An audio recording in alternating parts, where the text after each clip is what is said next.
आयुर्वेद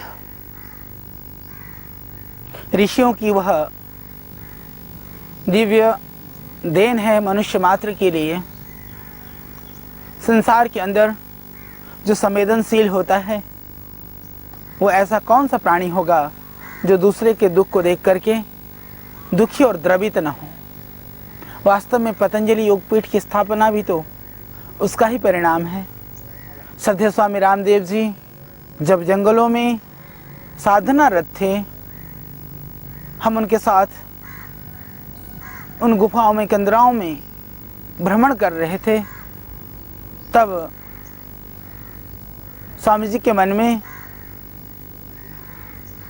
उनकी जो संवेदनशील जो दृष्टि थी, उनकी जो हृदय के अंदर की जो करुणा और कोमलता थी, वो जगी कि हमें दुनिया के लिए कुछ करना चाहिए।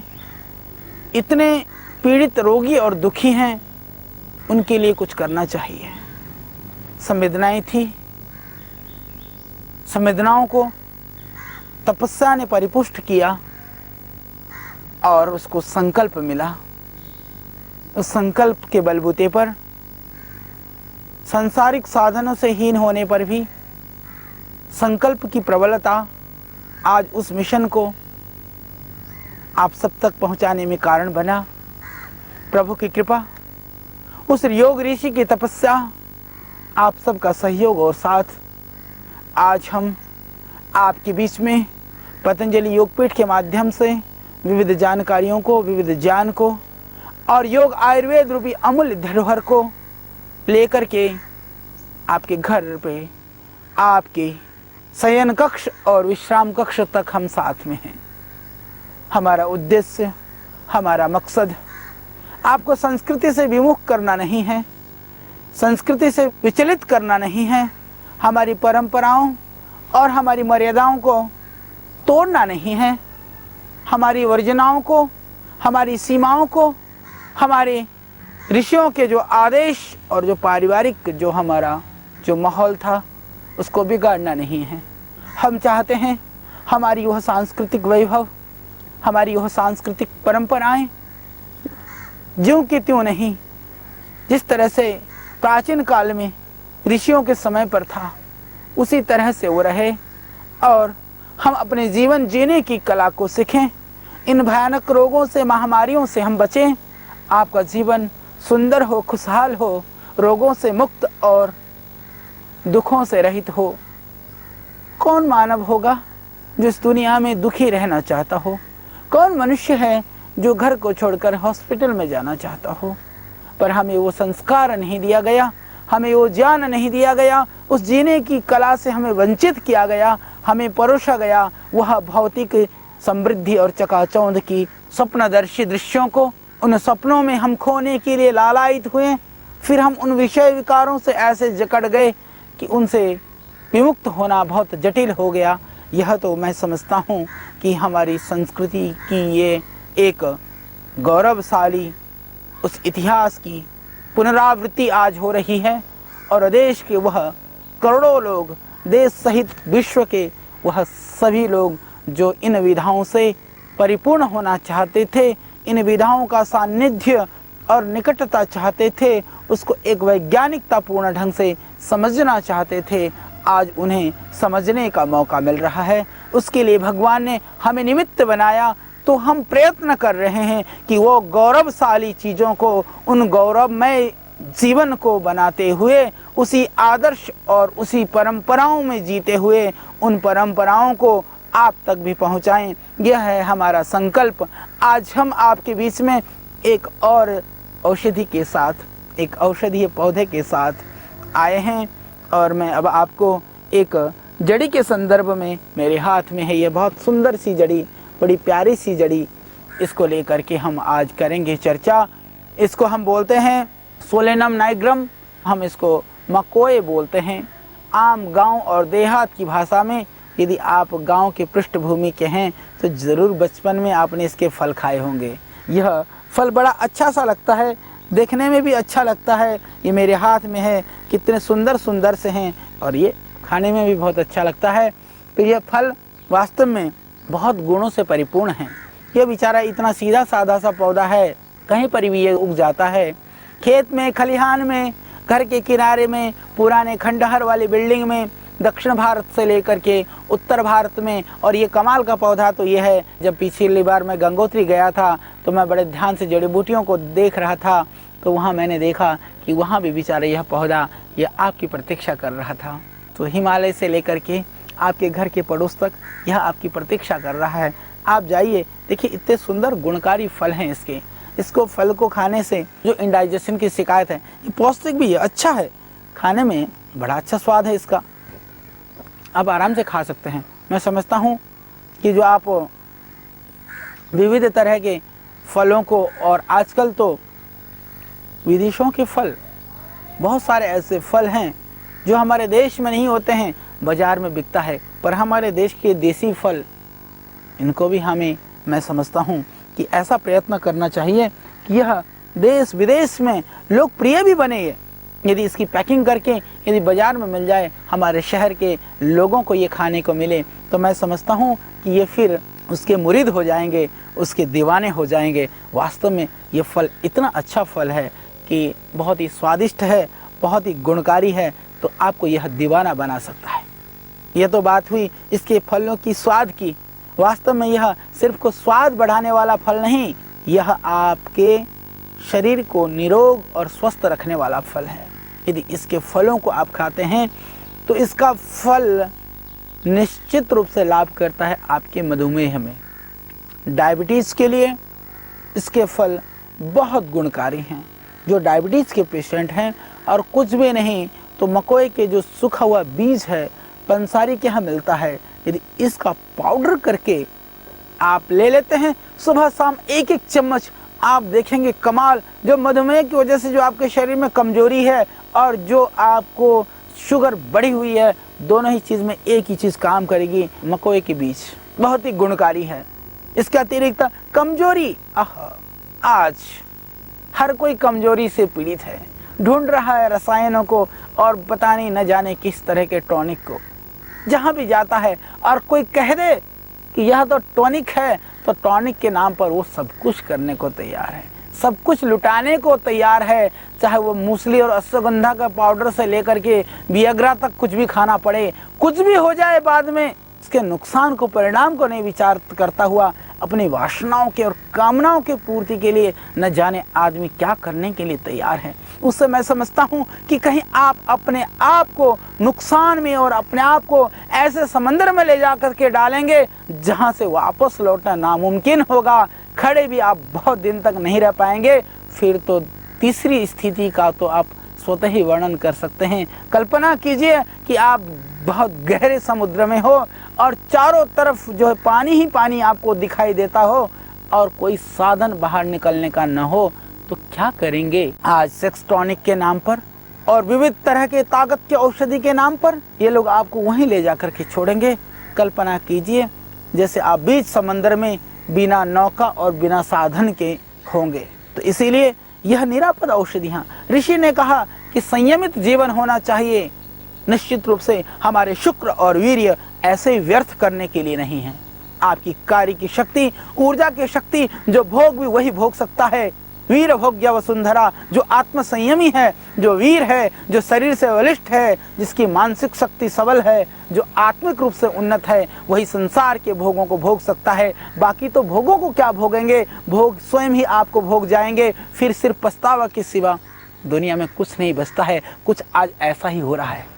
जवानी तो कब आई और कब गई, शायद उस जवानों से पूछिए जो वास्तव में हमारे संस्कृति निष्ठ जो लोग हैं, वह तो जीवन का आनंद ले रहे हैं। जो संयमित है वो तो जीवन का आनंद ले रहे हैं। असंयमी से जाकर के पूछिए कि जीवन का क्या आनंद होता है। वास्तव में वो जो है, जिस तरह से, एक तरह से मैं यूँ कहूँ कि दीपावली आने से पहले, दीपावली से पहले जो पटाखा छुड़ा दें और दीपावली के दिन दूसरे तो पटाखे छुड़ाते हैं और बेचारे बैठ करके मासूम सा होता करके देखता रहे। इसी तरह से आज असंयम ने हमारे इस कॉलेज के मेरे भाई और मेरी बहनें इस तरह से अपने आप को इन विकारों और वासनाओं से आकंठ डूब जाते हैं कि जब गृहस्थ समय आता है, जब जीवन को सही ढंग से निर्वहन करना होता है, उस समय हताश मायूस होकर के कहीं मुंह छिपाते हुए अपने आत्मग्लानि से घिरे हुए होते हैं, उससे बचना चाहते हैं तो आप पूरे जोर के साथ अपने मनबल को बढ़ाइए, आत्मबल को बढ़ाइए और सोचिए संसार की वासनाएं मुझे क्या विचलित करेंगी, ये वासनाएं मुझसे कमजोर हैं, मैं वासनाओं से मजबूत हूँ, मैं इन वासनाओं से कहीं प्रबल हूँ, शक्ति संपन्न हूँ, ऊर्जा संपन्न हूँ, ऐसा संकल्प करें। फिर भी कमजोरी आ गई हो, इन मकोई के बीजों को पाउडर करके, यदि आप डायबिटीज के पेशेंट नहीं हैं तो मिश्री मिला लीजिए। जितने आपकी ये बीज सूखा हुआ मिलेगा, अच्छा उसको साफ कर लें, साफ करके फिर इन बीजों को पाउडर करके फिर आप बराबर मात्रा में मिश्री मिला करके प्रातः सायं एक चम्मच सेवन करिए। इससे आपका पेट भी ठीक रहेगा, इससे आपकी शारीरिक शक्ति भी बढ़ेगी और यदि आंतों का इन्फेक्शन है तो वह भी ठीक हो जाएगा। तो आइए इन मकोई के प्रयोग को आप जानिए और अपने जीवन को सुंदर बनाइए। यह लीवर के लिए रामबाण है। किसी भी तरह की लीवर की परेशानी है, चाहे वो एसाइटिस है, जलोदर है, चाहे वो लीवर में सूजन है, चाहे वो लीवर इनलार्ज है, चाहे आपका एसजीओटी एसजीपीटी बढ़ा हुआ है, यानी आपको पीलिया की बीमारी है, कितना भी पीला आदमी पड़ गया हो, कुछ नहीं, ये तो बहुत अच्छी चीज़ है, इसकी सब्जी बना करके भी खा सकते हैं। इससे आपका पेट भी ठीक रहेगा, आपकी लीवर की सारी बीमारियां, आंतों के इन्फेक्शन, एसिडिटी सब कुछ खत्म हो जाएगा। और इसको उबाल करके काढ़ा बना करके यदि आप पीते हैं तो कितने भी भयानक लीवर की जो परेशानी वो ठीक हो जाएगी। इसका आप रस निकालिए, 2-4 चम्मच रस सुबह शाम पीजिए। कितनी भी भयानक उल्टी हो रही हो लीवर की वजह से, आपकी भयानक स्थिति हो, खाने पीने की अवस्था, भूख सारी खत्म हो गई हो, तब भी भूख लगने लगेगी और इससे आपकी जो पीलिया की बीमारी है वह भी पूरी तरह से बिल्कुल ठीक हो जाएगी। बहुत ही अच्छी औषधि है। और जिनको किडनी की प्रॉब्लम है, आज किडनी की बीमारी एक महामारी की तरह से देश में फैल रहा है। मैं कहता हूं कि यदि आप साल भर में इसकी 10-15 दिन भी सब्जी खा लेते हैं तो किडनी रोग होने की संभावनाएं काफ़ी क्षीण हो जाती हैं। और किडनी की बीमारी है तो आप पंचांग का काढ़ा बना करके, इसका आप चाहे ताज़ा ना भी मिले, इसको टुकड़े करके सुखा के अपने घर में रख लीजिए। 10 ग्राम इस मकोई के पंचांग को लगभग आप 200 ग्राम पानी में उबालें। उबाल करके जब 1/4 बचे, छान करके आप पिएं। ये बहुत ही गुणकारी है आपके किडनी रोगों के लिए, आपकी सूजन के लिए, और इससे आपका चर्म रोग भी ठीक होता है। लीवर की वजह से, किडनी की वजह से जो आपको चर्म रोग की शिकायत है, जो आपको स्किन की प्रॉब्लम है, उसमें भी इससे पूरा लाभ होता है। हृदय के लिए भी आजकल दिल की बहुत बीमारियां हो रही हैं। दिल की बीमारियां इतनी बढ़ रही हैं क्योंकि आदमी का दिल खराब हो गया है ना, इसीलिए वो सब बीमारियां हो रही हैं। तो उसको भी यह सुधारता है। इसका काढ़ा बना करके पीने से हृदय में भी लाभ होता है, आर्टरीज जो ब्लॉकेज है उसमें लाभ होता है, हार्ट इनलार्ज है उसमें लाभ होता है। इससे बढ़ करके एक लाभ और होता है, इससे बहुत ही गुणकारी है। जिन लोगों को जो 50-60 साल के हैं, हार्ट की जो गति है, जो फंक्शन है हार्ट का, वो कम होने शुरू हो जाता है, उस स्थिति में उसको बढ़ाना है या रोकना है तो ये मकोई से बढ़िया कोई चीज़ नहीं है।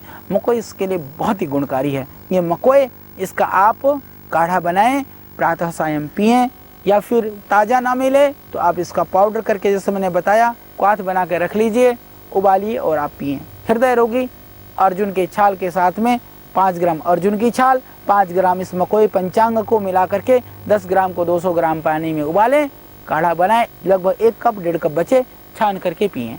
हो सके तो दोनों टाइम पीजिए, बहुत अच्छा है।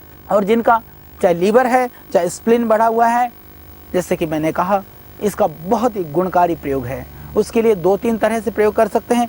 पूरे पंचांग का काढ़ा बना करके पी सकते हैं, और यदि सीजन में है तो मैंने कहा कि आप साग बना करके भी खा सकते हैं। इसकी पत्तियों की सब्जी बना करके आप खाइए, बहुत ही अच्छा रहेगा। जिसको भूख कम लगती हो, यदि सुबह सुबह आपको ये ताज़े फल मिल जाए, आप कुछ फल खाइए, भूख भी बढ़ेगी। तो यह एक औषधीय गुणों से भरपूर, एक स्वादिष्ट और हमारे देश में लगभग सर्वत्र पाए जाने वाला एक बहुत ही दिव्य पौधा है, जिसको आप घर में गमले में भी लगा सकते हैं। देखने में बहुत प्यारा सा तो नहीं है, पर गुण इतने प्यारे हैं कि आपको यह पौधा अच्छा लगेगा। तो घर में भी लगाइए। अपने आसपास के जो लोग हैं, नर्सरी हैं, उनमें लोगों को कहिए ये आपके घर को रोग मुक्त रखने के लिए, बीमारी को दूर करने के लिए एक बहुत ही मित्र पौधा है, सहयोगी पौधा है। इसका एक और बहुत दिव्य गुण है। औषधियों के इतने सारे गुण हैं, बताते बताते मुझे ऐसा लगता है कि कहीं हम एक ही औषधि को लेकर के बैठ जाएं और घंटों घंटों आपसे चर्चा करें। पर मुझे बहुत सारी जड़ी बूटियों के विषय में आपको बताना है और उन प्रामाणिक प्रयोगों को बताना चाहता हूँ और उन सरल प्रयोगों को बताना चाहता हूँ कि जो आप सहजता से, सरलता से कर सकें। इसकी जो जड़ें हैं ये नींद लाती है। जिनको नींद नहीं आती हो, नींद की गोली खाने की जरूरत नहीं है। शर्तिया हरियाणा में लिखा होता है कई जगह पर, बोले ठेके पे इलाज किया जाता है। ठेका ले लो आप। इसकी जड़ यदि 10 ग्राम को कूट करके, इसकी जो जड़ है मकोई की, आप 400 ग्राम पानी में पका लो, 100 ग्राम बचे, रात को थोड़ा गुड़ मिलाकर के पी के सो जाओ। ऐसी मस्ती से नींद आएगी, कोई दवाई की जरूरत ही नहीं है आपको, कोई गोली खाने की जरूरत नहीं है, पेट भी साफ हो जाएगा। एक औषधि और अनेक लाभ, कोई साइड इफेक्ट नहीं, कोई रिएक्शन नहीं, और आराम से एकदम घास की तरह से आपके खेतों में खड़ा है। तो बहुत अच्छी औषधि है। तो आप इसका प्रयोग करिए, इसका साग खाइए, इसके फल खाइए और इसका पंचांग का काढ़ा बना करके पीजिए। फिर आप देखिए आप होंगे तंदुरुस्त, रोगों से मुक्त। और इन जड़ी बूटियों का संदेश पहुंचेगा घर घर। ये निरापद है। कुछ औषधियाँ थोड़ी सावधानी बरतने की होती है, इसमें कोई सावधानी नहीं। ज़्यादा खा लोगे ज़्यादा पेट साफ हो जाएगा, इससे ज़्यादा कुछ बिगड़ेगा नहीं। तो आप इस जड़ी बूटी का प्रयोग करिए। फिर हम ढेर सारी जानकारी लेकर के आएंगे आपके पास, आपको बताएंगे जरूर। आप, मैं समझता हूँ कि इसको सुन रहे होंगे और औरों को भी जरूर बताना, इसके प्रयोगों को बताना। वो कहेगा आपने कहाँ से सीखा, छिपाना मत, बता देना कहाँ से सीखा था। तो फिर हम आएंगे आपके साथ एक और इस औषधीय पौधे को लेकर।